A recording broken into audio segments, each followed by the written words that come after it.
जैन बोर्डिंगच्या जमिनी प्रकरणी जे मुरलीधर मोहोळ आणि रवींद्र दंगेकर यांच्यात आरोप प्रत्यारोप सुरू आहेत, त्यामध्ये आणखी एक नवीन माहिती समोर आलेली आहे, ट्विस्ट समोर आलेला आहे।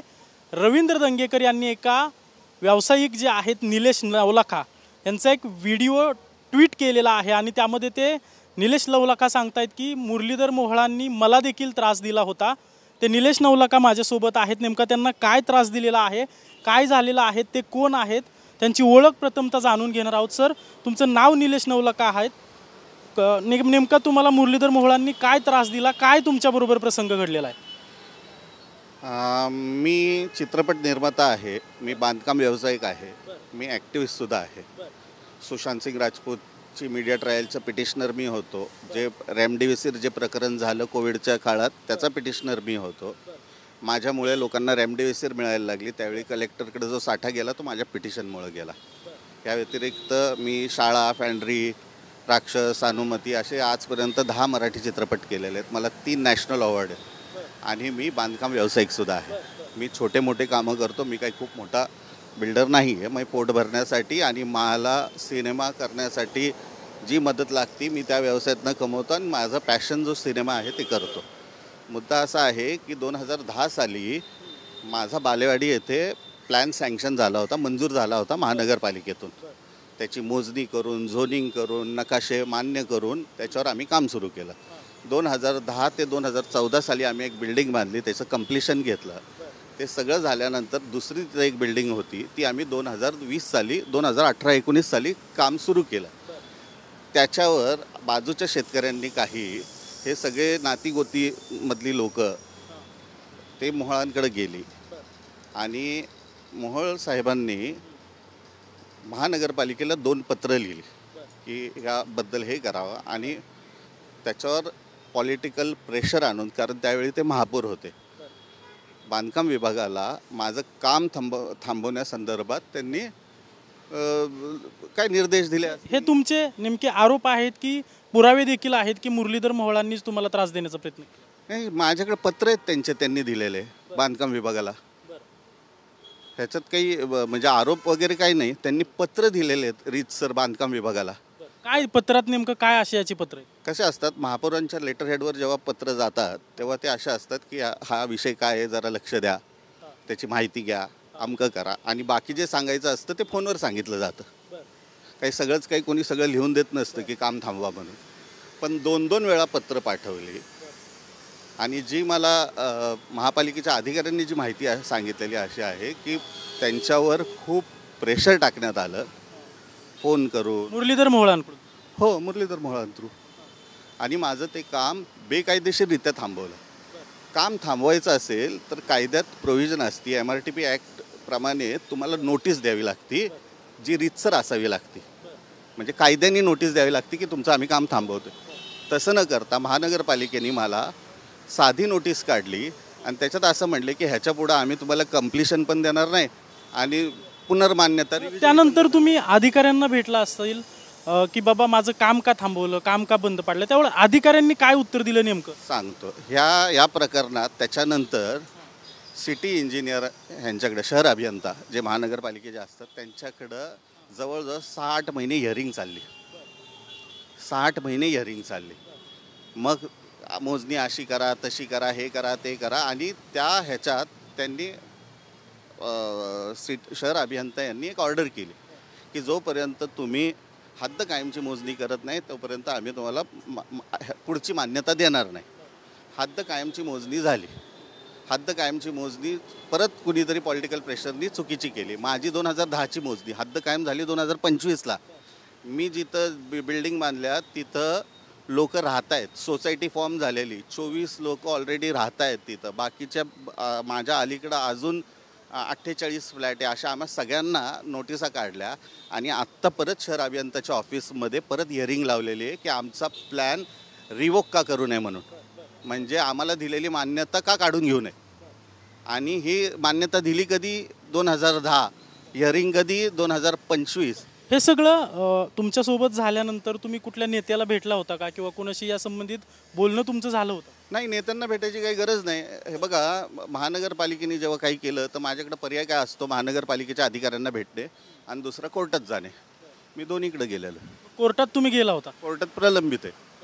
हायकोर्टात मी पिटिशन फाईल केलेली आहे महानगरपालिकेच्या विरोधात की माझी मान्यता तुम्ही का मला देत नाही, ह्याच्याबद्दल आम्हाला म्हणजे तुमचा जो व्हिडिओ रवींद्र दंगेकरांनी ट्विट केलेला आहे, तुम्हीच तो रेकॉर्ड केलेला आहे. तुम्ही त्यात म्हणताय की मुरलीधर मोहोळांनी मला त्रास दिला आहे, जैन समाजाचं मोठं मतदान पुण्यात आहे, मी जैन होतो आणि जैन बोर्डिंगचा देखील विषय आला. तो विषय तुम्ही एकत्र जोडलेला दिसतंय त्या व्हिडिओ.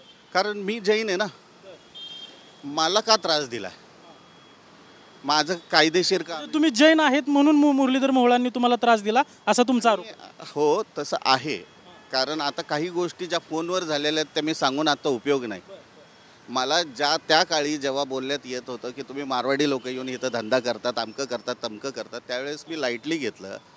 तिथल्याच एका नेत्यांनी मला हे बोललेलं. मला कुणाचे नाव नाही घ्यायचे, काही नाही घ्यायचे, परंतु हा जातीवर विषय आणला होता त्याच लोकांनी. म्हणून मी त्यावेळी काही बोललो नाही या विषयात. मला वाटलं की हा कदाचित अपवाद असेल. पण जेव्हा जैन मंदिरापर्यंत विषय पोचला, आमच्या आस्थेपर्यंत विषय जेव्हा पोचला, तेव्हा मला हे कनेक्ट करावं असं वाटलं की असं आहे का की जैन असल्यामुळं हे काय दबाव यंत्र करतायत, मायनॉरिटी असल्यामुळं त्यांना दाबायचं, त्यांना काही काम करून द्यायचं नाही, हा त्याच्यामुळं आहे का? आणि मी शक्यता आहे, हॅबिच्युअल ऑफेंडर ते असण्याची शक्यता आहे असं माझं म्हणणं आहे.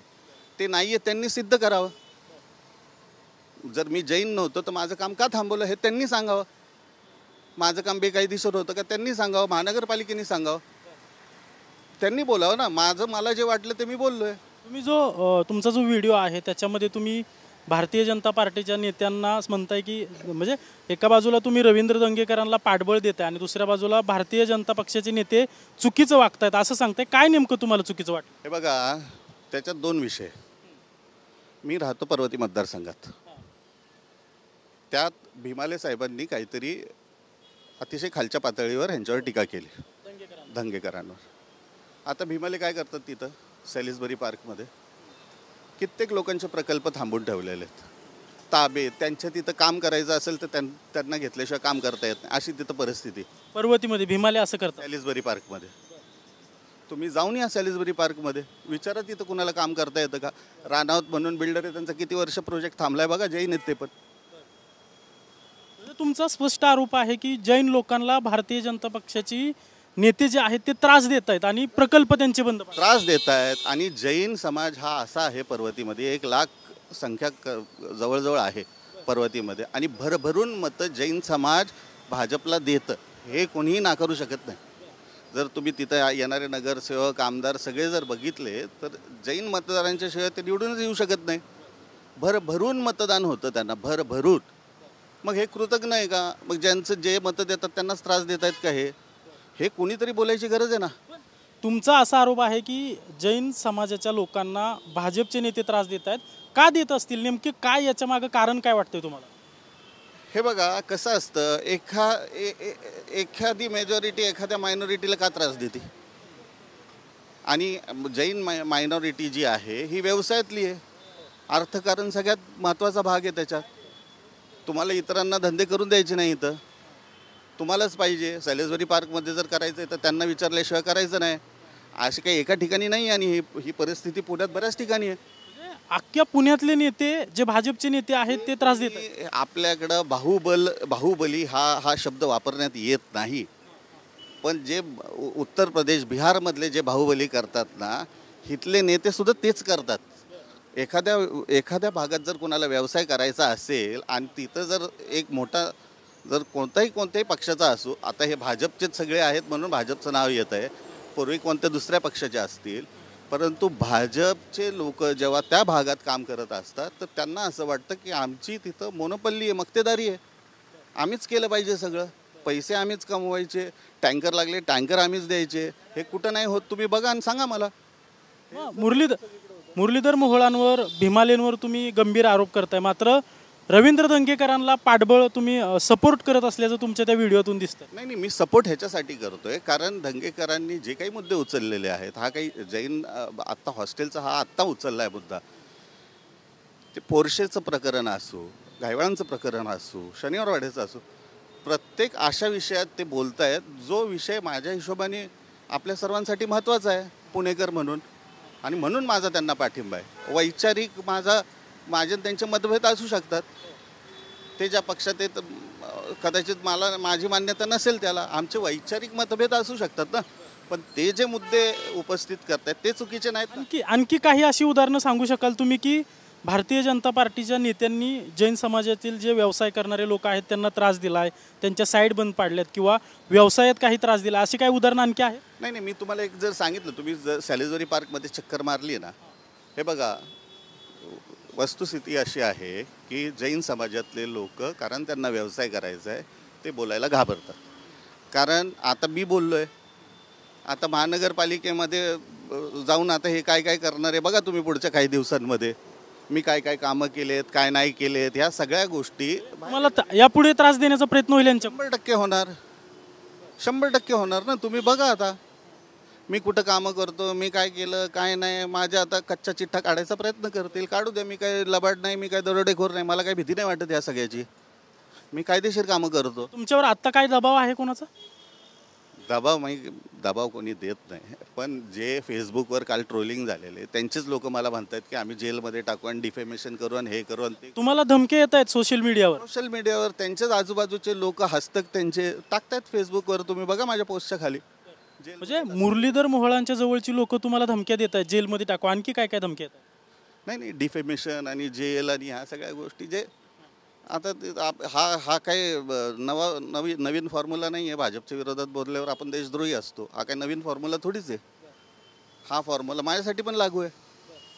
मी पण विलन आहे आता, कारण ते सगळे संत महात्मे आहेत, भाजपवाले संत महात्मे आहेत, त्यांच्या विरोधात कोणी बोललं की ते विलन असतात. माझी परिस्थिती तशीच आहे. कोर्टात जी लढाई तुमची सुरू आहे ती कुठपर्यंत आलेली आहे? कोर्टात नेमक्या कुठल्या आधारावर गेलाय तुम्ही? कोर्टात इल्लीगल महानगरपालिकेने माझं काम थांबवण्याचं मला जे पत्र दिलेलं आहे त्याच्या विरोधात आम्ही दाद मागितलेली हायकोर्टात. पण हायकोर्टात दुःखाची बाब अशी आहे की नंबर लागत नाही आहे, तिथं सारखे बेंच बदलत आहेत. गेले 4 वर्ष आम्ही कोर्टात आहे, तिथं होतच नाही ना काही. आता आपण साधारण लोक आहोत, आपलं कोण ऐकणार आहे? आता तुम्ही जर ऐकवलं आणि त्याच्यातनं काही झालं तर झालं, नाही तर काही कोण आपल्याला मदत करणार आहे ह्याच्यात? कोणी नाही. नक्कीच आपण पाहतोय की पुण्यातील पर्वती परिसरात राहणार हे एक व्यावसायिक आहेत, चित्रपट निर्माते आहेत, आणि ते सांगतायत की बावधनला एक त्यांची साईट चालू होती ती बालेवाडीला जी साईट चालू होती ती मुरलीधर मोहोळ यांनी अधिकाऱ्यांना फोन करून बंद करायला सांगितले, आणि भाजपच्या नेत्यांकडून जैन समाजाच्या लोकांना त्रास दिला जातोय असा गंभीर आरोप त्यांच्याकडून करण्यात आल्याचं आपण पाहतोय. कॅमेरा पर्सन सुशांत राऊतसह अजिंक्य धायगुडे, TV9 मराठी, पुणे.